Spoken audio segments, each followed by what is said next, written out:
Oke, Assalamualaikum warahmatullahi wabarakatuh. Waalaikumsalam warahmatullahi wabarakatuh. Baiklah, kita mulai kuliah kita ini. Pagi ini kita lanjutkan dari minggu yang lalu. Minggu lalu kita sudah menyelesaikan bahasan tentang bagaimana pendekatan command and control. Ya. Cuman saya tidak bisa rekam kemarin, ada masalah teknis.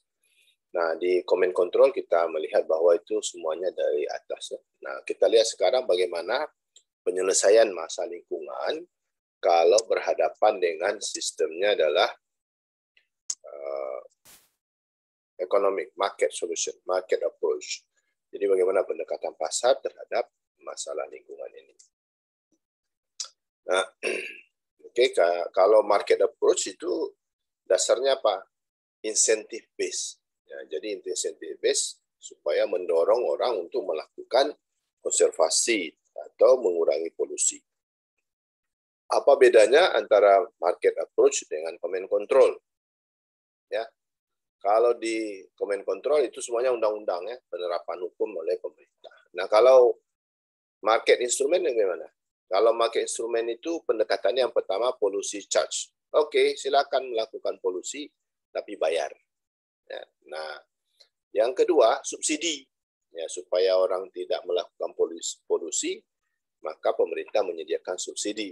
Ya, kalau di tempat kita subsidi itu misalnya pemerintah menyediakan Trans Kutaraja, itu adalah termasuk subsidi karena tidak berbayar ya. Nah, ketiga itulah deposit atau refund system. Misalnya kalau kita membeli baterai mobil itu ada depositnya. Kalau kita kembalikan baterai yang sudah rusak, maka kita dapatkan uang kembali. Atau kalau di botol minuman, maka setelah kita meminum air di botol itu, lalu kita kembalikan botolnya, maka uang yang sudah kita simpan di botol itu dikembalikan. Nah, yang keempat itu adalah pollution permit trading system. Nah, ini adalah sistem perdagangan yang dibenarkan untuk menjual izin. Ya, misalnya saya seperti yang lalu itu ada perusahaan yang dia sangat murah untuk melakukan pengurangan polusi. Sehingga dia bisa melakukan pengurangan yang banyak, tapi dia jual kepada orang yang biaya mengurangi polusinya lebih tinggi. Nah, itu namanya pollution permit trading. Nah, kita lihat pollution charge. Ya. Nah, pollution charge itu fee that varies with amount of pollutant release. Jadi berapa bayarannya itu tergantung kepada jumlah polutan yang dilepaskan. Nah, jadi dasarnya adalah polluter pay principles. Siapa yang mencemari, dialah yang bayar. Ya. Ada beberapa jenis bayaran untuk polusi ini. Yang pertama influence atau emission fees. Jadi dia di setiap buangan dari pabrik-pabrik misalnya itu dikenakan biaya. Nah, tapi harus ada alat ukurnya karena kalau main tebak-tebak boleh saja main tebak-tebak tapi harus berdasarkan teknologi karena kalau enggak insentif pasarnya itu kurang ya. Jadi kita lebih bagus yang pertama berdasarkan teknologi, artinya kalau teknologi yang begini pencemarannya sekian, maka dia harus bayar sekian kalau dia beroperasi sekian jam. Yang kedua product charge. Ya, product charge berapa jumlah yang dihasilkan itu yang dikenakan biaya polusinya. User charge. Nah, ini kalau ini adalah yang memakainya. Nah, yang keempat itu ada administrative charge. Kalau di tempat kita ada nih administrative charge yaitu perizinan. Ya, perizinan dikenakan di dalam perizinan.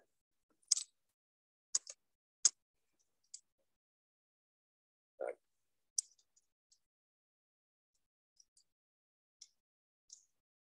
product charge, kita lihat product charge. Fees added to price pollution generating product. Jadi biaya dikenakan kepada barang yang menghasilkan polusi. Ya. Jadi itu kalau ada negative externality maka dia harus bayar. Ya. Impose product charge as per unit tax on product. Ya. Jadi contoh tempat kita adalah pajak bahan bakar. Ya, pajak bahan bakar itu diperuntukkan untuk mengatasi polusi. Ya. Nah, di tempat kita ribut. Kemarin itu ada Menteri Keuangan menyatakan bahwa akan ada pajak emisi gas buang. Ya. Nah, itu akan ribut orang. Lebih bagus kita kenakan pajak di bahan bakar minyak. Ya. How does tax on gasoline in the US compare with the other? Nah, nations. Ya. Ini dia perumpamaannya antara Amerika dengan yang lainnya. Kalau kita 10%. Ya. Ini tax equal the marginal external cost. Kalau biaya yang dikeluarkan untuk mengurangi emisi itu sama dengan pajak yang harus dibayar, itu disebut sebagai Pigouvian tax. Pigouvian ini orang yang mengungkapkan tentang teori Pigouvian. Okay. Nah, ini contoh pajak ya, pajak bahan bakar minyak. Kalau kita di Amerika, kita lihat Amerika 20%, UK 73, yang lebih tinggi dia. Orang di sana tidak ribut dia karena dia hanya orang sangat-sangat kaya yang mau membeli kendaraan bermotor. Ya. Kemudian Perancis 71, Italia 65, Jepang 50, dan Spain 59. Kita masih kecil ya, 10%. Ini model Pigouvian ya, dikenakan pajak itu sesuai dengan jumlah polusi per produk. Nah, di sini naik harga jual karena apa? Karena ada pajak di situ. Pajak itu diasumsikan sama dengan biaya pengurangan polusi. Nah, ini ada AB itu adalah jumlah pajak. Kalau kita lihat di gambar, jumlah pajak sama dengan marginal external cost. Ya. Jadi dia sama banyaknya. Ya, in theory, dan achieve an efficient outcome, bagaimana mencapai hasil yang efisien, ya. Tapi in practice, difficult to identify the value of marginal external cost. Ya. Nah, ini yang susahnya menentukan berapa biaya yang dibutuhkan untuk melakukan pengurangan emisi.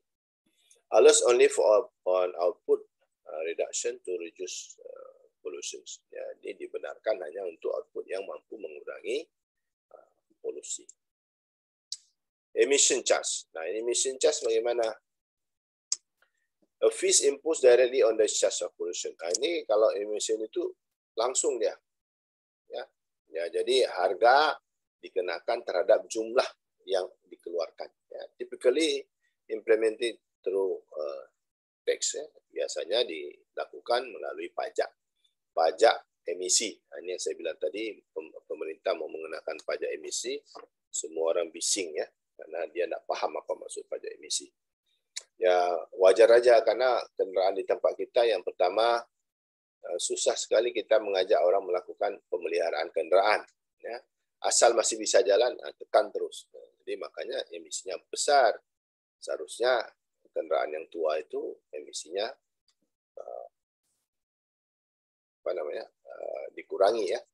Nah, sebagai informasi ya, Singapura sudah tidak boleh lagi, tidak mengizinkan lagi membeli mobil baru. Tidak boleh lagi beli mobil baru. Jadi kalaupun banyak uang bapak-bapak, simpan. Tidak boleh beli mobil baru.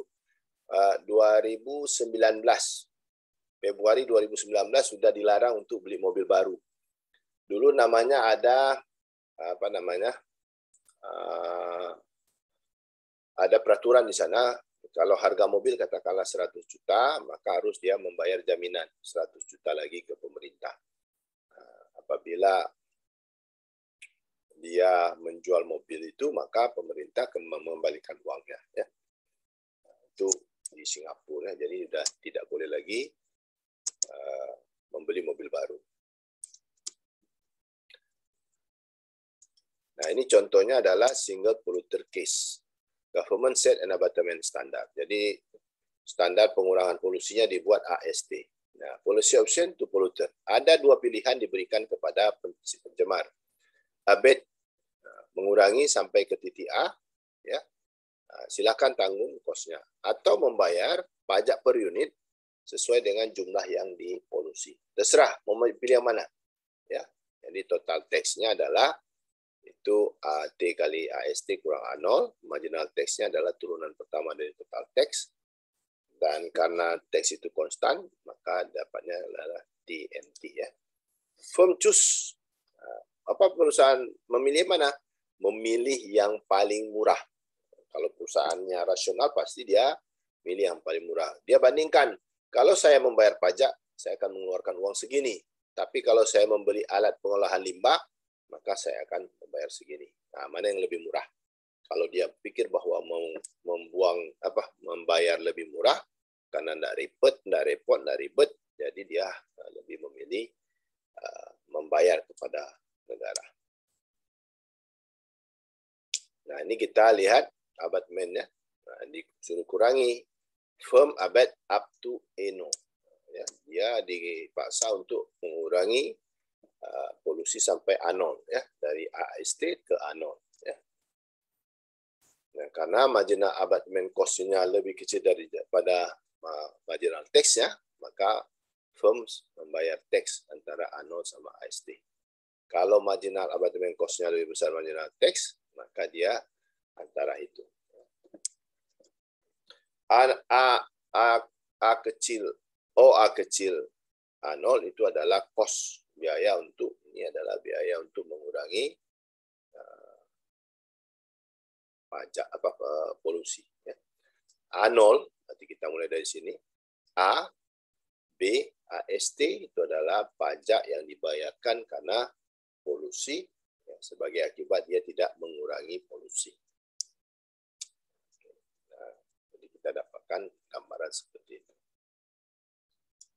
Nah, kalau banyak pencemarnya bagaimana? Nah, jadi kalau banyak pencemar, maka buat perbandingan. Ya. Ini sama dengan perbandingan di uniform standar. Ya. Asumsinya hanya ada 2 orang yang melakukan polusi dari wilayah yang sama. Setiap orang menghasilkan 10 unit, maka pemerintah melakukan pembatasan maksimum 10 unit untuk daerah itu. Okay. Polisi kebijakannya apa? To achieve AST, Government Imposed and Emission Charge. Jadi pemerintah mengenakan pajak per unit sebesar $5 untuk setiap polusinya. Hanya asumsinya. Each firm respond as a single polluter case. Nah, jadi kalau begitu, bagaimana perusahaan akan melakukan pengurangan polusinya sesuai dengan kondisi masing-masing perusahaan. Polluter pertama itu total abatement cost-nya itu sama seperti yang lalu, ya. Sedangkan polluter yang kedua juga sama yang lalu. Ya, find each firm abatement levels. Ya. Hitunglah berapa pengurangan polusi yang dilakukan oleh masing-masing perusahaan. Nah, kemudian hitung berapa total cost-nya dan berapa bayar pajak. Ya. Ini kita lihat solusinya. Polluter 1, dia mengurangi sampai MASC sama dengan MT, itu kita set sama dengan 2,5A, itu sama dengan $5, maka A-nya sama dengan 1. Karena 5 dibagi 2,5. A12. Pajaknya berapa? 1,25 dikali 2 pangkat 2. Dapatnya $5. Ya, total tax-nya adalah 5 kali 10 kurang 2, $40. Nah, polluter 2, dia mengurangi sampai ke MAC2, yaitu sama seperti yang satu, tapi ini persamaannya beda, ya. Yaitu 0,625 kali A2 sama dengan $5. Maka kita dapatkan A-nya 8. Jadi abatement cost. Abatementnya sebanyak 8. Kalau yang A1 sebanyak 2. Berapa ongkos yang dikeluarkan? Ongkos yang dikeluarkan adalah $20. Kenapa? Karena dia lebih murah. Ya. Nah, pajaknya berapa? 10. Nah, jadi beda, ya, antara perusahaan 1 dengan perusahaan 2. Karena perusahaan 2 memiliki teknologi yang lebih bagus, sehingga dia lebih murah dalam mengurangi pajak. Nah, ini marginal abatement cost-nya. Total abatement cost, total abatement levelnya 10, jadi itu TAC 1 tambah TAC 2 itu adalah 25, ya. Maka total tax payment itu adalah $50. Nah, itu kita lihat gambar itu, ya, ini apa? Dua-duanya, sisi kiri kanan ini kita dapatkan $50, ya. Mudah kan carinya, kan setengah alas sekali tinggi. Ya, ini 5, ya, ini 2. Berarti ini adalah 10, ya. Oke. Bagi 2. Nah, ini juga ada, ya. Ini 5, berarti 8. 8 dapatnya 40. Nah, jadi ini 10 ada 40. Jadi dia dapat $50. Oke.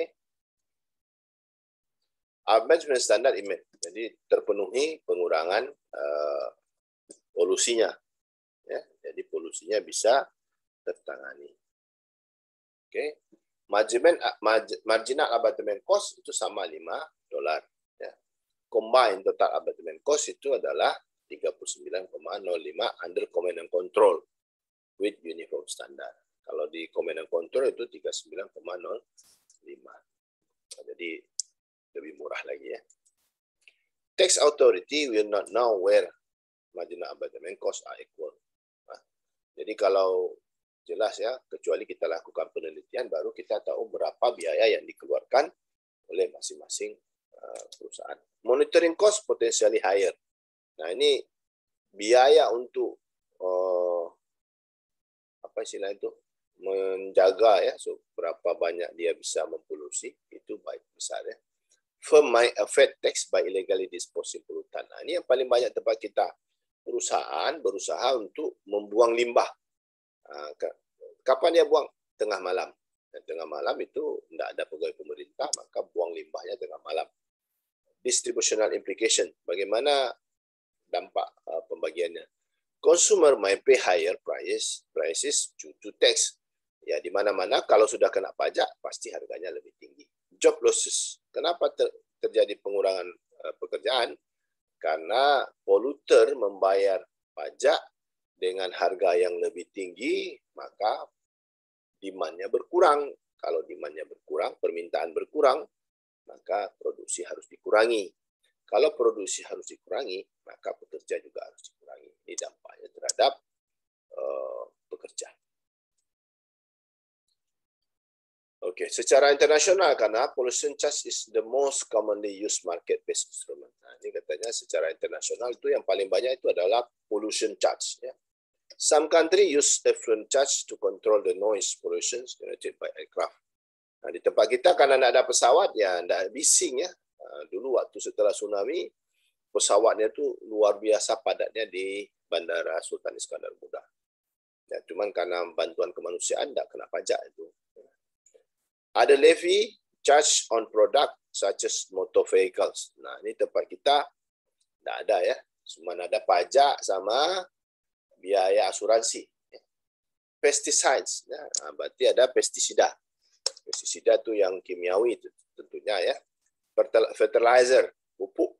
Nah, ya, pupuk. Nah, batteries, baterai, and gasoline. Nah, ini yang paling banyak tempat kita ya. Malaysia justru membebaskan pajak kendaraan bermotor itu yang di bawah 125 cc. Nah, jadi sepeda motor tidak bayar pajak sana, hanya bayar asuransi saja. Nah, tempat kita masih susah bayar. Kita bayar aja susah, apalagi kita tidak bayar ya. Antrinya panjang. Tidak tahu saya bagaimana cara menyederhanakan cara membayar pajak. Habis waktu kita.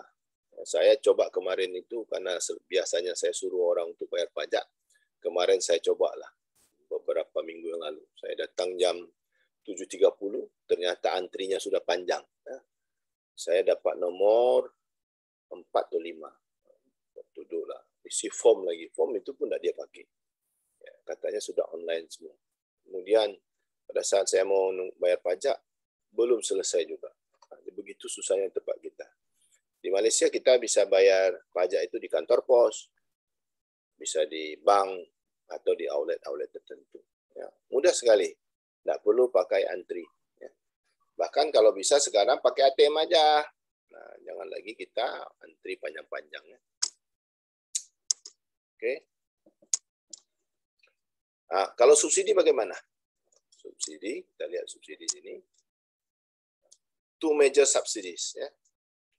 Nah, yang pertama adalah abatement equipment subsidies. Pemerintah memberikan subsidi kepada perusahaan melalui penjualan alat-alat pengolahan limbah. Lebih murah. Nah, misalnya IPAL. IPAL itu diberikan subsidi. Ya. Kemudian apa? Pollution reduction. Jadi kalau ada perusahaan bisa mengurangi polusi, maka diberikan subsidi. Define as payment aim at lowering the cost of abatement technology. Kita tujuannya adalah untuk menurunkan biaya teknologi yang mampu mengurangi polusi. Goal is to internalize the positive externality associated with the consumption of abatement activities. Jadi kita menghitung, ya ada namanya internalized externality. Berarti kita memasukkan biaya pengolahan itu sebagai bagian dari biaya produksi. Ya.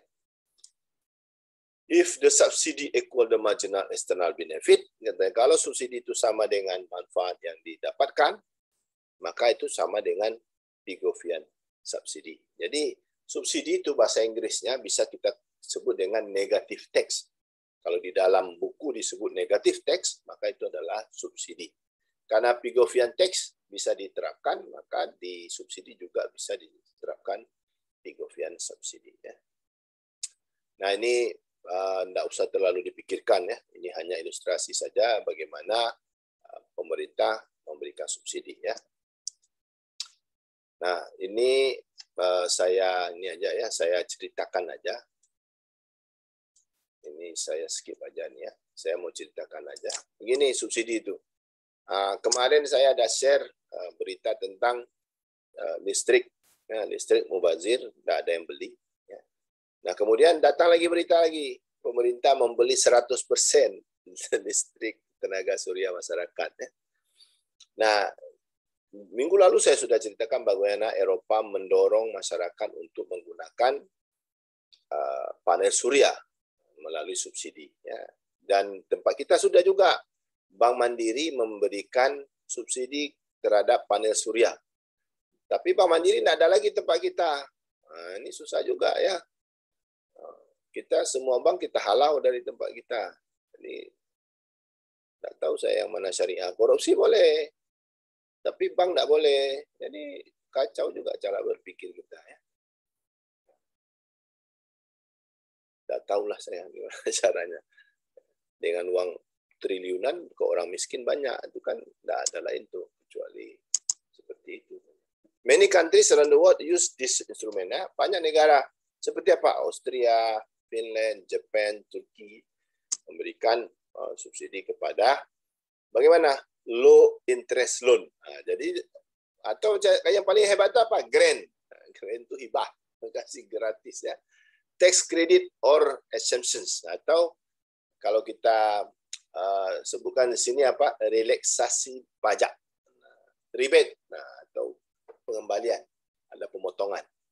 Apa aja bolehlah. Yang penting kalau negara mau. Saya sebenarnya ya, kalau saya Menteri ESDM itu saya dorong penggunaan listrik rumah tangga. Kenapa? Yang pertama kita itu adalah energi baru terbarukan. Yang kedua, PLN tidak perlu pusing, 750 triliun utang PLN sekarang.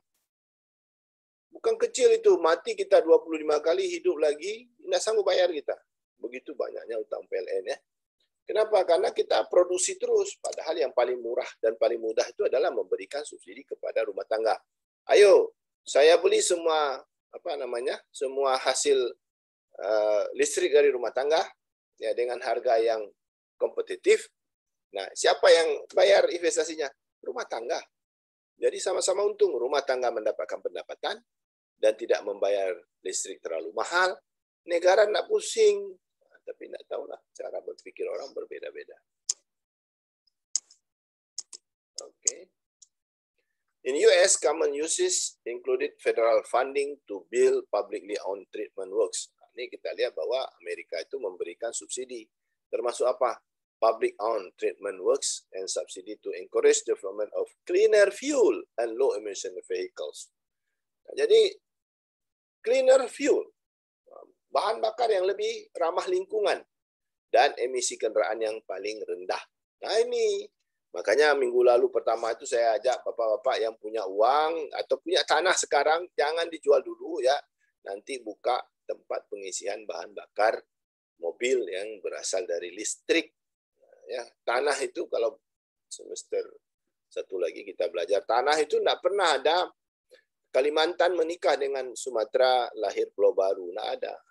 Coba periksa di KUA ada enggak bukti kelahiran dari pernikahan Pulau Kalimantan dengan Sumatera. Artinya apa? tanah itu supply-nya fix, tetap. Tidak bertambah dia. Karena tidak bertambah, jangan jual cepat-cepat. Ya. Deposit refund system. Ya. Bagaimana kalau kita lihat sistem sistem pengembalian ini, pengembalian uang yang sudah dititip di dalam barang itu ya.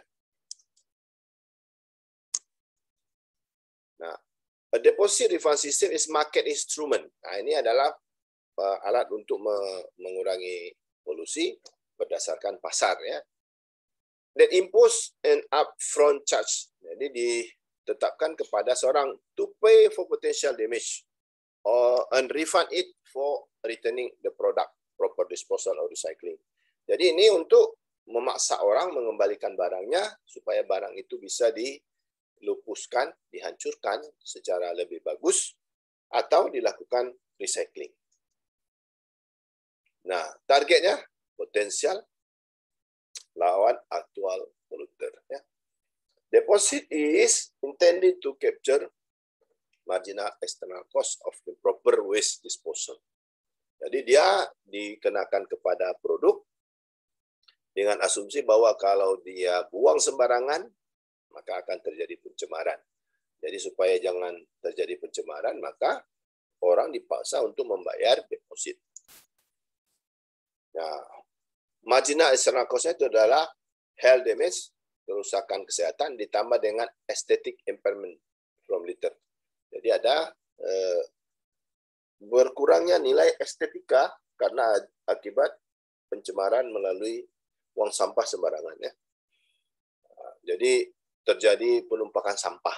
Nah, sudah saya ceritakan minggu lalu bagaimana mobil mewah, tapi otaknya belum mewah karena masih buang sampah sembarangan. Cost to dispose, biaya untuk melupuskan. Ya. Itu ada collection fee, ya, foregone revenue. Foregone revenue itu hilangnya pendapatan karena tidak bisa melakukan recycle. Marginal social cost itu adalah penjumlahan kedua ini. Sedangkan marginal private benefit-nya itu adalah demand, permintaan terhadap disposal atau pembuangan sampah yang kurang tepat. Nah, ini depositnya yang kita dapatkan sama ini sebenarnya ini di sistem ini itu cuman bedanya dikenakan kepada si pembeli akhir. Ya. Maka itu adalah biaya depositnya. Biaya deposit itu yang akan digunakan untuk mengutip sampah yang sudah dibuang dan mengelola sampah setelah sampah itu dibuang. Nah, jadi sama aja prinsipnya akan ada kenaikan biaya untuk membeli barang tersebut karena di barang tersebut sudah ada biaya untuk memelihara sampahnya, ya, mengolah kembali atau melakukan pelupusan dengan benar.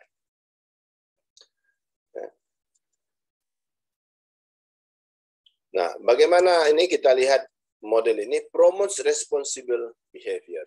Nah, dia kalau sistem deposit ini maka kita akan mendapatkan ada orang yang berusaha untuk melakukan tanggung jawab. Ya, kalau kita lihat di negara-negara maju ya, ada orang yang pegang-pegang botol 2 atau 3 biji. Yang kita pikir dia miskin enggak, tapi dia sudah menganggap bahwa kewajiban lingkungan itu adalah kewajiban bersama. Ya. Walaupun memang ada uangnya di situ di dalam botol untuk botol minuman, ya, itu adalah bentuk awareness-nya. Ya. Kemudian apalagi requires minimal supervision by government. Jadi tidak perlu banyak-banyak yang untuk menjaga orang. Kenapa? Setiap orang menjaga dirinya sendiri. Ya, tidak perlu kita ada polisi dan sebagainya. Can help slow the use of virgin raw materials. Bisa mengurangi penggunaan barang original ya, misalnya plastik tidak perlu menggunakan minyak, plastik itu bisa kita daur ulang. Suatu hari kami berkunjung ke insenerator Tokyo, besar sekali insenerator itu, panasnya itu menurut keterangan mereka itu sekitar 600 derajat Celcius. Pokoknya kalau manusia masuk situ, saya tanya apa? Debu. Gitu ya. Keluar manusia itu jadi debu. Begitu panasnya. Jadi saya lihat bagaimana alat mereka pasang, bukan manusia ya, dia tumpuk botol minuman, maka alat itu akan mensensor. Yang putih pindah kemana, yang merah pindah kemana, yang kuning pindah kemana. Enak sekali lihatnya, karena yang bekerja adalah mesin. Ya, jadi nanti ini kan tidak dibakar botol, karena botol bisa didaur ulang. Jadi saya perhatikan, oh canggih betul alat orang ini ya. Kalau orang kita suruh pilih-pilih tuh, wah susah tuh, yang kuning bercampur sama merah, yang putih bercampur sama hijau ya. Tapi karena dia teknologi, dia tahu mana, tidak buta warna dia tahu mana yang warna kuning dan sebagainya. Indah sekali dia buat ya, tapi mahal ya. Jadi begitulah. Jadi dengan adanya seperti ini, maka orang akan melakukan daur ulang. Kalau daur ulang, maka tidak perlu menggunakan terlalu banyak sumber material baru. Bagaimana prakteknya? Many nations use this system to encourage proper disposal of beverages containers. Nah, ini ya, bahwa di negara maju sudah banyak menggunakan sistem ini, terutama untuk minuman kalengan dalam botol atau dalam plastik. Ya, itu banyak ya. Other applications include system used to promote responsible disposal of used tires. Nah, ada juga apa tuh? Bisa untuk ban mobil. Ban mobil bisa di vulkanisir lagi dia. Car hub, ya, peralatan mobil, dan lead acid baterai. Baterai juga bisa. Baterai itu kalau kita beli, maka di dalam itu ada biaya untuk pelupusan secara benar. Karena baterai itu termasuk barang yang sampah berbahaya dan beracun. Pollution permit trading. Bagaimana kita lakukan kalau kita buat sistem perdagangan izin mencemari? Ya, kita jual adalah SIM, surat izin mencemari. Nah, enak kan? Nah, silakan mencemar, bayar. Nah, jadi kalau kita ke Jogja ya, kita duduk lesehan di Malioboro itu, maka akan datang orang bernyanyi dengan iramanya bagaimana, alat musiknya entah apa-apa ya kan, pusing kita. Ya. Maka yang membayar bukan yang menimbulkan polusi, tetapi yang membayar adalah yang korban. Di situ adalah victim pay principle. Yang tercemar membayar kepada si pencemar. Jadi kita kasih uang sama yang nyanyi itu, ajak wo juga deh. Ya, weh. Kita kasih uang supaya dia pindah. Itu bukan polluter pay principle, tetapi victim pay principle. Oke, kita lihat sistemnya ya. Pollution permit trading system establish a market for right to pollute by using tradable pollution credit or allowance. Jadi katanya sistem perdagangan izin untuk melakukan polusi ini secara pasar sama seperti jual saham. Nah, jadi silakan ya, boleh mencemari tapi bayar. Credit are issue for emitting below standar. Jadi dijual supaya orang mengurangi emisi di bawah standar. Allowance indicate how much can be released. Allowance itu adalah kebenaran sama kita, hak sama kita untuk bisa melakukan pencemaran. Misalnya, perusahaan maksimum mencemari 5 ton per tahun. Lebih dari 5 ton, bayar. Nah, itu maksudnya. Ya. Two components of the system. Ada dua ya, fixed number of permit. Ada yang bersifat tetap, ada yang permit are marketable. Ada yang bisa dijual, dipasarkan sama seperti saham diperdagangkan. Bargaining give rise to market pollution right. Nah, jadi haknya apa? Hak menjual, hak membeli. Karena ada jual, ada beli, maka terjadi posisi tawar-menawar. Nah, tawar-menawar itu apa? Untuk melakukan pencemaran. This is an incentive to trade as long as polluter face different marginal abatement cost level. Nah, si polluter, si pencemar akan membeli izin apabila biaya membeli izin lebih murah daripada biaya untuk mengurangi pencemaran. Itu prinsipnya. Ya. Ini adalah secara ini, misalnya perusahaan mempunyai 50 permit, tapi dia melakukan emisi 75. Dia ada dua solusinya. Mengurangi sendiri kalau itu murah, atau membeli dari orang lain kalau itu lebih murah membeli. Ya. Kurang 25 unit atau beli. Ya, itu aja prinsipnya. Which portion will the firm choose? Yang mana dipilih oleh perusahaan? Nah, mudahnya adalah perusahaan akan memilih yang paling murah. Ya. which is option is cheaper. Tidak ada perusahaan yang mau memilih yang lebih mahal ya. Dia selalu berusaha untuk mendapatkan harga yang lebih murah. Low cost abatter will create a pollution. Kalau perusahaan itu mampu mengurangi pencemaran dengan biaya murah, maka izinnya dia jual kepada perusahaan yang membutuhkan. Ya, nah itu prinsipnya ya. Tidak usah baca terlalu serius, tapi prinsipnya gitu. Dia akan berhenti membeli apabila biaya untuk mengurangi pencemaran sama. Ya, atau katanya biaya membeli lebih besar daripada biaya mengurangi pencemaran. Nah, itu aja dia. Itu intinya. Oke. Nah, jadi katanya trading establishes the price of a right to pollute without government trying to search for the price. Nah, ini pemerintah bebas dia. Nah, suka hati kalian lah. Mau beli boleh, enggak beli boleh, terserahlah. Kalau enggak beli ya kena hukuman. Ya. Nah, itu dia. Silakan katanya. Oke. No tax revenues are generated. Nah, ada biaya untuk enggak ada biaya untuk bayar pajak, yang ada biaya untuk membayar permit. Ya. Trading system is flexible. Ya. Pajak perdagangannya fleksibel. Not that an emission standard can be adjusted by changing the number of permit issue. Ya, jadi bisa melakukan pencemaran sesuai dengan standar yang diberikan, dan kalau lebih silakan bayar izin untuk mencemari. Nah, bagaimana praktisnya yang dilakukan? Ya, trading of greenhouse gas allowance are part of the Kyoto Protocol. Ini merupakan bagian dari pertemuan di Kyoto dulu, melakukan pengurangan gas rumah kaca. Nah, itulah yang dilakukan oleh pemerintah Indonesia, memberikan lampu hijau kepada rumah tangga untuk menghasilkan listrik, supaya listrik itu dibeli oleh pemerintah 100%. Nah, ini karena janji kita mengurangi gas rumah kaca sebanyak 26%. Nah, jadi ada tujuannya mengurangi gas rumah kaca. Kanada has a trading program for ozone depleter. Nah, kalau kita lihat Kanada ada, Denmark juga ada untuk carbon dioxide. Most of the evolution of trading is occur in the US. Nah, ini yang saya ceritakan kemarin. Saya khawatir kita itu sudah dijual itu, yang Ulu Masen itu yang saya khawatir itu.